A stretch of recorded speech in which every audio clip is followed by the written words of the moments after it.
Charge sheet ಸಲ್ಲಿಕೆ ಆಗುವುದಕ್ಕೆ ಮುಂಚೆನೇ Pavithra Gowda ಬೇಲ್ಗೆ apply ಮಾಡಿದ್ರು.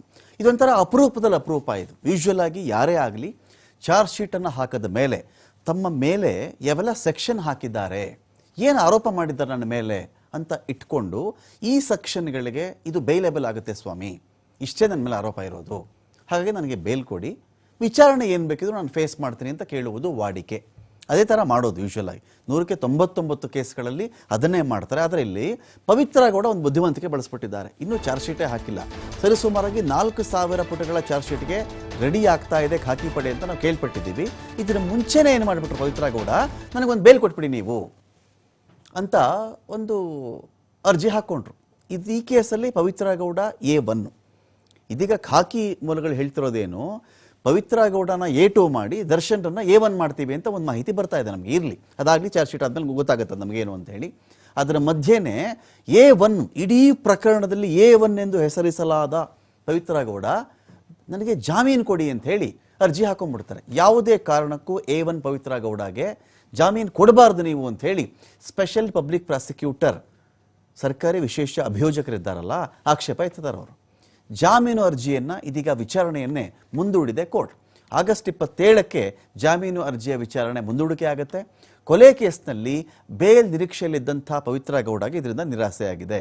ಇದು ಯಾರ ಸಲಹೆ ಮೇರೆಗೆ ಈ ಥರ ಮಾಡಿದ್ರು, ಇದರ ಹಿಂದೆ ಏನಾದರೂ ಬುದ್ಧಿವಂತಿಕೆ ಇದೆಯಾ ನಮಗೆ ಗೊತ್ತಿಲ್ಲ. ಹೈಕೋರ್ಟ್ ಕೊಟ್ಟಿರ್ತಕ್ಕಂಥ ಈ ಒಂದು ವಿಚಾರ ಇದೆಯಲ್ಲ, ಇದರಿಂದ ವರದಾನ ಆಗುತ್ತಾ ಅಥವಾ ಉಲ್ಟಾ ಆಗುತ್ತಾ ನಮಗೆ ಗೊತ್ತಿಲ್ಲ. ಬೇಲ್ ಅರ್ಜಿಯ ವಿಚಾರಣೆಯನ್ನು ಜಡ್ಜ್ ಜೈಶಂಕರ್ ಅವರು ಮುಂದೂಡಿದ್ರು. ವಿಷಯ ಏನು ಅಂತ ಹೇಳಿದ್ರೆ ನೋಡಿ, ಚಾರ್ಜ್ ಶೀಟ್ಗೆ ಮುಂಚೆ ಒಂದು ಕ್ರಿಮಿನಲ್ ಕೇಸಲ್ಲಿ ಬೇಲ್ಗೆ ಅಪ್ಲೈ ಮಾಡಿರ್ತಕ್ಕಂಥ ಪ್ರಕರಣ ನಾವು ಕೇಳಿದ್ದು ಬಹಳ ಅಪರೂಪ. ಆದರೆ ಮಾಡಬಾರ್ದು ಅಂತ ಏನಿಲ್ಲ, ಮಾಡಲೇಬೇಕು ಅಂತಿಲ್ಲ ಅಥವಾ ಮಾಡಬಾರ್ದು ಅಂತಲೂ ಏನಿಲ್ಲ, ಮಾಡಿದ್ದಾರೆ ಇಲ್ಲಿ ಪವಿತ್ರ ಗೌಡ. ಯಾಕೆ ಮಾಡಿದ್ರು ಅಂತ ಒಂದು ಪ್ರಶ್ನೆ ಬರುತ್ತೆ. ಏನೋ ಒಂದು ಸ್ಟ್ರಾಟಜಿ ಇಟ್ಕೊಂಡೇ ಮಾಡಿರ್ತಾರೆ. ಸುಮ್ಮನೆ ಅಂತೂ ಯಾರು ಆ ಥರ ಮಾಡೋಕ್ಕೆ ಬರಲ್ಲ. ಸುಮಾರು ಜನ ಗೊತ್ತಿರೋ ವಿಷಯ ಏನು ಅಂದರೆ, ರೀ ಚಾರ್ಜ್ ಶೀಟಿಗೆ ಮುಂಚೆ ಯಾರೇ ಬೇಲ್ಗೆ ಅರ್ಜಿ ಹಾಕೊಳ್ತಾರೆ ಅಂತ ಕೆಲವರು ಇನ್ ಜನರಲ್ ಮಾತಾಡ್ಬಿಡ್ತಾರೆ. ಆದರೆ ಇಲ್ಲಿ ಪವಿತ್ರ ಗೌಡ ಬೇಲ್ಗೆ ಅಪ್ಲೈ ಮಾಡ್ಕೊಂಡಿದ್ದಾರೆ. ಹೈಕೋರ್ಟ್ ಕೊಟ್ಟಿರ್ತಕ್ಕಂಥ ತೀರ್ಪು ಪವಿತ್ರ ಗೌಡಗೆ ವರದಾನ ಆಗಿಬಿಡುತ್ತಾ ಇಲ್ಲಿ ಅಂತ ಒಂದು ಪ್ರಶ್ನೆ ಬರ್ತಾ ಇದೆ. ಇಲ್ಲಿ ಇನ್ವೆಸ್ಟಿಗೇಷನ್ ಮುಗಿದಿದ್ರೆ ಜಾಮೀನು ಕೊಡಿ ಅಂತೇಳಿ ಹೈಕೋರ್ಟ್ ಒಂದು ಕಡೆ ಹೇಳಿಬಿಡುತ್ತೆ. ಇನ್ವೆಸ್ಟಿಗೇಷನ್ ಮುಗಿಯೋದು ಬೇರೆ, ಚಾರ್ಜ್ ಶೀಟನ್ನು ಹಾಕೋದು ಬೇರೆ, ಎರಡು ಬೇರೆ ಬೇರೆ ವಿಚಾರ. ಇನ್ವೆಸ್ಟಿಗೇಷನ್ ಮುಗಿಯೋದು, ಚಾರ್ಜ್ ಶೀಟ್ ಹಾಕೋದು ಹೆಚ್ಚು ಕಡಿಮೆ ಅನೇಕ ಕೇಸ್ಗಳಲ್ಲಿ ಹ್ಯಾಂಡ್ ಇನ್ ಹ್ಯಾಂಡೇ ಇರುತ್ತೆ. ಇನ್ವೆಸ್ಟಿಗೇಷನ್ ಮುಗೀತು, ನಾವು ಚಾರ್ಜ್ ಶೀಟ್ ಬರಿತಾ ಇದ್ದೀವಿ ಅಂತ. ಎಲ್ಲವೂ ಕೂಡ ಹೆಚ್ಚು ಕಡಿಮೆ 7 ವರ್ಷಕ್ಕೂ ದಾಟಿದ ಶಿಕ್ಷೆಗಳಿರ್ತಕ್ಕಂಥ ಪ್ರಕರಣಗಳ ಸೆಕ್ಷನ್ ಈ ಕೇಸಲ್ಲಿ ಹಾಕಿದರೆ ಅಂಥ ವಿಚಾರದಲ್ಲಿ 90 ದಿನಗಳ ಕಾಲದ ಒಂದು ಸಮಯಾವಕಾಶ ಇರುತ್ತೆ ಚಾರ್ಜ್ ಶೀಟ್ ಹಾಕೋಕ್ಕೆ. ಹೈಕೋರ್ಟ್ ಒಂದು ಕೇಸಲ್ಲಿ ಏನು ಹೇಳಿಬಿಟ್ಟಿದೆ, ಇನ್ವೆಸ್ಟಿಗೇಷನ್ ಮುಗಿದಿದ್ರೆ ಮುಗ್ದೇ ಇದೆಯಲ್ರಿ, ಇನ್ನೇನಕ್ಕೆ ಅವ್ರು ಜೈಲಲ್ಲಿ ಕೊಡಿಸ್ಬೇಕು ನಾವು? ವಿಚಾರಣೆ ಆಯಿತು, ತನಿಖೆ ಆಯಿತು, ಮಾತಾಡಿರೋದಾಯಿತು, ಹೇಳಿಕೆ ಕೊಡಿಸಿರೋದಾಯಿತು, ಸ್ಥಳ ಮಹಜರಾಯಿತು, ಫಿಂಗರ್ ಪ್ರಿಂಟ್ ಆಯಿತು, DNA ಆಯಿತು, ಎಲ್ಲ ಆಯಿತು ಅಂದಮೇಲೆ ವಿಚಾರಣೆ ಮುಗಿದಿದ್ಮೇಲೆ ಕಳಿಸ್ಬಿಡಿ ಆಚೆಗೆ. ಬಟ್ ಪೊಲೀಸರು ಏನು ಮಾತಾಡ್ತಾರೆ ಯಾವಾಗಲೂ ಅಂತ ಹೇಳಿದ್ರೆ, ಸ್ವಾಮಿ ವಿಚಾರಣೆ ಆಯಿತು ಅಂತ ಆಚೆ ಬಿಟ್ಟುಬಿಟ್ರೆ ನಮಗೆ ನೆಕ್ಸ್ಟ್ ಇರೋದೇ ಕೋರ್ಟಲ್ಲಿ ನಾವು ಸಾಕ್ಷಿಗಳು ಪ್ರೊಡ್ಯೂಸ್ ಮಾಡಬೇಕಾಗತ್ತೆ, ಸಾಕ್ಷಿಗಳ ಮೇಲೆ ಪ್ರಭಾವ ಬೀರ್ಬಿಡ್ತಾರೆ ಇವರು ಅಂತ ಪೊಲೀಸರ ಒಂದು ವಾದ. ಅದಕ್ಕೇನೆ ನಾವು ಚಾರ್ಜ್ ಶೀಟ್ ಹಾಕೋವರೆಗೂ ತಾವು ದಯವಿಟ್ಟು ಇದಕ್ಕೆ ಬೇಲ್ ಕೊಡಬಾರದು ಅಂತ ಕೇಳ್ಕೊಳ್ತಾರೆ. ಇಲ್ಲೇನಾಗಿದೆ, ಒಂದು ಕೇಸಲ್ಲಿ ಇನ್ವೆಸ್ಟಿಗೇಷನ್ ಮುಗಿದಿದ್ರೇನೆ ನೀವು ಬೇಲ್ ಕೊಡಬಹುದು ಅಂತ ಹೈಕೋರ್ಟ್ ಹೇಳಿಬಿಟ್ಟಿದೆ. ಈ ಆರ್ಡರ್ ಇಟ್ಟುಕೊಂಡು ಬಹುಶಃ ಪವಿತ್ರ ಗೌಡ ನನಗೂ ಕೊಡಿ, ನಂದು ಇನ್ವೆಸ್ಟಿಗೇಷನ್ ಮುಗಿದಿದೆ ಕೇಳಿರಬಹುದು. 437 ಸಬ್ ಕ್ಲಾಸ್ 1 ಇದರ ಪ್ರಕಾರ ಮಹಿಳೆಯರು ಮತ್ತು ಅಪ್ರಾಪ್ತರಿಗೆ ಒಂದು ವಿನಾಯಿತಿ ಇರುತ್ತೆ. ಹೆಣ್ಣು ಮಗು ಎನ್ನುವ ಒಂದು ಮೆರಿಟ್ ಇಟ್ಟುಕೊಂಡು ಜಾಮೀನಿಗೆ ಅರ್ಜಿಯನ್ನು ಹಾಕಿಬಿಟ್ಟಿದ್ದಾರೆ ಪವಿತ್ರ ಗೌಡ ಅಂತ. ಮಗಳು ಒಬ್ಬಳೇ ಇದ್ದಾಳೆ, ಹೆಣ್ಣು ಮಗು ಇದೆ ನನಗೆ. ಸೊ ಈ ಒಂದು ಕಾರಣಕ್ಕಾದರೂ, ಆ ಒಂದು ಕನಿಕರದ ಮೇಲಾದರೂ ಕೂಡ ಇನ್ವೆಸ್ಟಿಗೇಷನ್ ಹೇಗಿದ್ರೂ ಮುಗಿದಿದೆ, ನನಗೊಂದು ಜಾಮೀನು ಕೊಡಿ ಸ್ವಾಮಿ ಅಂತ ಪವಿತ್ರ ಗೌಡ ಕೇಳ್ಕೊಂಡಿದ್ದಾರೆ. ಇದೊಂದು ಪ್ಲಸ್ ಪಾಯಿಂಟ್ ಆಗಬಹುದು. ಪವಿತ್ರ ಗೌಡ ಜೈಲಿಗೆ ಹೋಗಿ ಇವತ್ತಿಗೆ 73ನೇ ದಿನ. 75ನೇ ದಿನಕ್ಕೆ ಜಾಮೀನು ಅರ್ಜಿಯ ವಿಚಾರಣೆ ನಡೆಯುತ್ತೆ. ಪೊಲೀಸರು ಆಕ್ಷೇಪಣೆ ಸಲ್ಲಿಸಿ ವಾದ ಮಾಡೋದಕ್ಕೆ 10 ರಿಂದ 12 ದಿನಗಳ ಕಾಲದ ಸಮಯ ಹಿಡಿಯುತ್ತೆ. ಹೆಚ್ಚು ಕಡಿಮೆ ಅಷ್ಟೊತ್ತಿಗೆ 90 ದಿನ ಬಂದುಬಿಡುತ್ತದು.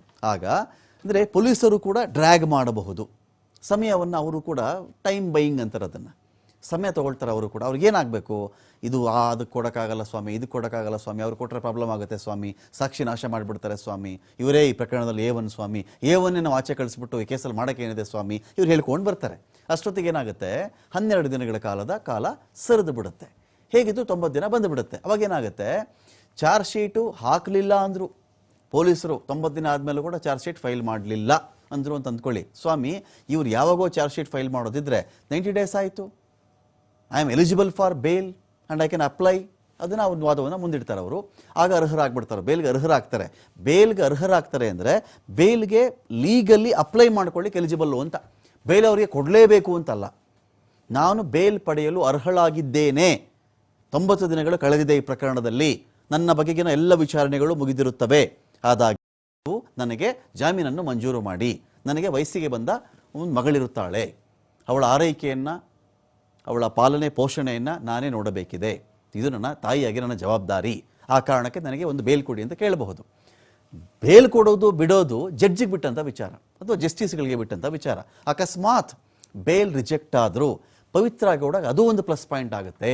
ಹೇಗೆ ಅಂದರೆ, ಚಾರ್ಜ್ ಶೀಟ್ಗಿಂತ ಮುಂಚೆ ಜಾಮೀನು ಕೇಳಿದ್ರೆ ಪೊಲೀಸರು ಆಕ್ಷೇಪಣೆ ಹಾಕ್ತಾರೆ. ಒಂದು ಚಾರ್ಜ್ ಶೀಟ್ ಹಾಕ್ಲಿಕ್ಕಿಂತ ಮುಂಚೆನೇ ಒಂದು ಬೇಲ್ಗೆ ಅರ್ಜಿ ಹಾಕೊಂಡ್ಬಿಟ್ರೆ ಪೊಲೀಸರು ಅಬ್ಜೆಕ್ಷನ್ ಮಾಡೇ ಮಾಡ್ತಾರೆ. ಅದಕ್ಕೆ ಇನ್ವೆಸ್ಟಿಗೇಷನ್ ನಾಟ್ ಎಟ್ ಕಂಪ್ಲೀಟ್ ಅಂಥೇಳಿ ಬೇಲ್ ರಿಜೆಕ್ಟ್ ಆಗಿಬಿಡುತ್ತೆ. ಚಾರ್ಜ್ ಶೀಟ್ ಹಾಕೋವರೆಗೂ ಯಾವತ್ತು ಬೇಕಾದರೂ ಅವ್ರನ್ನ ರಿಕಾಲ್ ಮಾಡಿಕೊಂಡು ವಿಚಾರಣೆ ಮಾಡ್ಬೋದು ಪೊಲೀಸರು.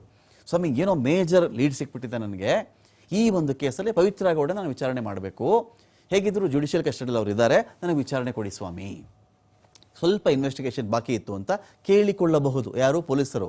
ಅವ್ರನ್ನ ಇನ್ನೆಷ್ಟು ವಿಚಾರಣೆ ಮಾಡ್ತೀರಿ ನೀವು, ಅವಾಗೆಲ್ಲ ಮಾಡಿಲ್ವೇನ್ರಿ ಅಂತ ಬೇಕಾದರೂ ನ್ಯಾಯಾಧೀಶರು ಹೇಳಬಹುದು. ಅಥವಾ ತೊಗೊಂಡೋಗಿ ಎಷ್ಟು ದಿನ ಬೇಕು ಕಸ್ಟಡಿಗೆ, ಒಂದು ವಾರ ಕೊಡಿ ಸ್ವಾಮಿ, ವಾರ ಎಲ್ಲ ಆಗಲ್ಲ ರೀ, 3 ದಿನ ಬರೀತಾ ಇದ್ದೀನಿ, 3 ದಿನ ವಿಚಾರಣೆ ಮಾಡಿ ಅಂತ ಹೇಳಬಹುದು.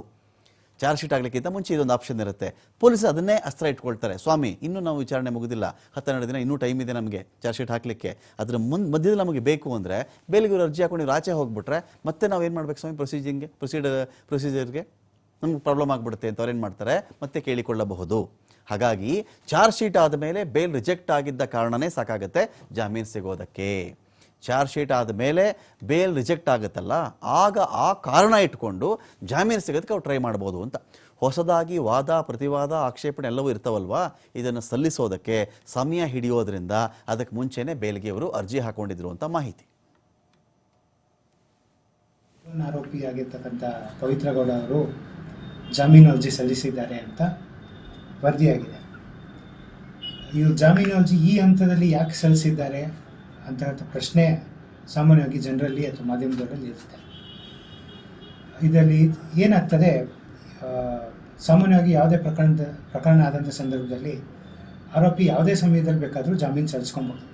ಪ್ರಕರಣ ಯಾವುದೇ ಆಗಿರ್ಬೋದು, ಆರೋಪ ಯಾವುದೇ ಆಗಿರ್ಬೋದು, ಅದು ಆರೋಪಿಗೆ ಬಿಟ್ಟಂಥ ವಿವೇಚನೆ. ಅವರು ಇಮಿಡಿಯೇಟಾಗಿ ಅರೆಸ್ಟ್ ಆಗಿ ಪೊಲೀಸ್ ಕಸ್ಟಡಿ ಮುಗಿದ ನಂತರ ಜುಡಿಷಿಯಲ್ ಕಸ್ಟಡಿಗೆ ಹೋಗಿದ ತಕ್ಷಣ ಅವರಿಗೆ ಜಾಮೀನು ಸಲ್ಲಿಸ್ತಕ್ಕಂಥ ಅವಕಾಶ ಇರ್ತದೆ. ಕೆಲವರು ಇಮಿಡಿಯೇಟಾಗಿ ಸಲ್ಲಿಸ್ತಾರೆ, ಕೆಲವರು ಅವರವರ ಕಾನೂನು ಸಲಹೆಗಳೇನಿರುತ್ತೆ ಅದರ ಆಧಾರದ ಮೇಲೆ ಕೆಲವು ದಿನಗಳಾದ ನಂತರ ಸಲ್ಲಿಸ್ತಾರೆ. ಕೆಲವರು FIR ಸ್ಟೇಜಲ್ಲಿ ಯಾವುದೇ ಜಾಮೀನು ಅರ್ಜಿ ಸಲ್ಲಿಸಲ್ಲ, ಚಾರ್ಜ್ ಶೀಟ್ ಆದ ನಂತರ ಸಲ್ಲಿಸ್ತಾರೆ. ಈ ಪ್ರಕರಣಕ್ಕೆ ಇವತ್ತು ಪವಿತ್ರ ಗೌಡ ಅವರು ಏನು ಜಾಮೀನು ಅರ್ಜಿ ಸಲ್ಲಿಸಿದ್ದಾರೆ ಅಂತ ವರದಿಯಾಗಿದೆ.